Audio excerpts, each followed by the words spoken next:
Bi an bɛ tɛnɛn donna décembre kalo tile 7 an balimaw aw bisimila an ma lecture ka don kibaru kɛnɛ kan. Bi kibara minnu b'an bolo ka da kulo kan o de ye sibirido décembre kalo tile 5 CNT ni o ye Conseil national de la transition o kɔni ɲɛma sigila. K'aw ladɔnniya ka fɔ Conseil national de la transition ale kɔni ye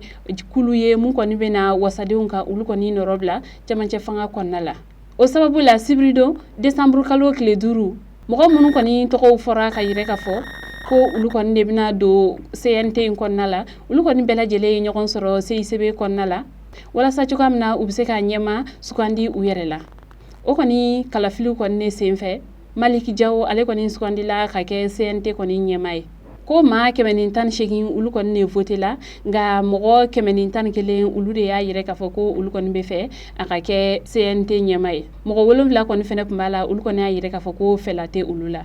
K'aw ladɔnniya k'a fɔ ko Maliki Jawo ale kɔni kɛcogo filɛ nin ye CNT ɲɛmaaba ye wa olu kɔni ka baaraw kɔni bɛna tali kɛ wasadenw olu kɔni jɔyɔrɔ falila Mali jamana kɔnɔ kɛrɛnkɛrɛnnenya la sariyaw talila Mali kɔnɔ. Kibara wɛrɛ m'an bolo ka da kulo kan o de ye kunun karido décembre kalo tile 6 Mali cɛmancɛ bolo fɛ kɛrɛnkɛrɛnnenya la ɲɔno bingalikɛwale taara ka ɲɛsin sɛnɛkɛla dɔw kɔni ma ni maa 7 kɔni nin tora o koda fɛ. Kibara minnu sera ma olu kɔni y'a yɛrɛ ka fɔ ko Mali cɛmancɛ bolo fɛ ɲɔnɔ ale dugu dɔ kɔni bɛ yen nɔ ni o tɔgɔ ye Gomakura ye marifatigi dɔw kɔni ne donnen filɛ nin dugu in kɔni kɔnɔ ne ni ka taa sɛnɛkɛla dɔw kɔni sɔrɔ u ka forow kɔnɔna la ni ka maa 7 kɔni bɔnɛ u ni la o mɔgɔ ninnu na. Seere dɔw yɛrɛ kɔni fana y'a yɛrɛ ka fɔ ko maa 2 wɛrɛ kɔni tun b'a la ko olu kun joginen don ko kelen yɛrɛ kɔni tun b'a la ko o ta ka jugu kosɛbɛ wa u y'a yɛrɛ ka fɔ ko ni bingalikɛla ninnu kɔni ko marifatigiw kun don ko wa fana ko u kun nalen bɛ mobili 7 ɲɔgɔnna kɔni de la ka na ni baara ninnu kɛ ka sɔrɔ ka taa n'u yɛrɛ ko nka a ma se ka dɔn ni mɔgɔ ninnu kɔni kun ye maa 1 minnu kɔni ye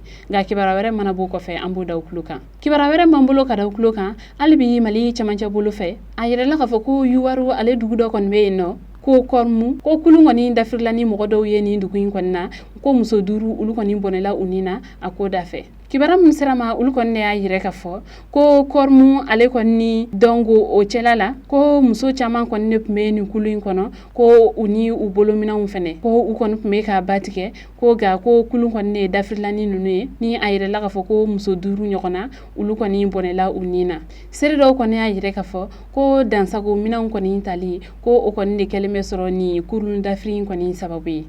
Nka kunnafoni jɔnjɔn kɔni ma sɔrɔ fɔlɔ kulu in dabrili la nka an mana mun sɔrɔ o kɔfɛ an b'o da aw tulo kan. Kunnafoni kuncɛla kibara wɛrɛ m'an bolo ka da aw tulo kan ka kɛɲɛ ni karido ye décembre kalo tile 6 a yirɛla k'a fɔ ko coronavirus yɛrɛ mɔgɔ 73 la Mali jamana kɔnɔ ko mɔgɔ 35 olu kɔni kɛnɛyala ka bɔ coronavirus bana la ko mɔgɔ 5 olu yɛrɛ kɔni fɛnɛ tanyala ka sababu kɛ coronavirus bana ye. K'aw ladɔnniya ka fɔ ko coronavirus kɔni yelen filɛ nin ye mɔgɔ 73 minnu kɔni na nin ye ko mɔgɔ 4 kɔni tun b'a la olu ni coronavirus bɔra Mali kɔn ka don Mali kɔnɔ. Coronavirus kɔni yera Mali yɔrɔ minnu kɔni na olu kɔni ye Kulukoro marabolo ye Sikaso marabolo Mopti marabolo ale ni Bamako ale sigidaw yɛrɛ kɔnɔna la. O sababuya la coronavirus ye mɔgɔ minnu kɔni minɛ Mali jamana kɔnɔ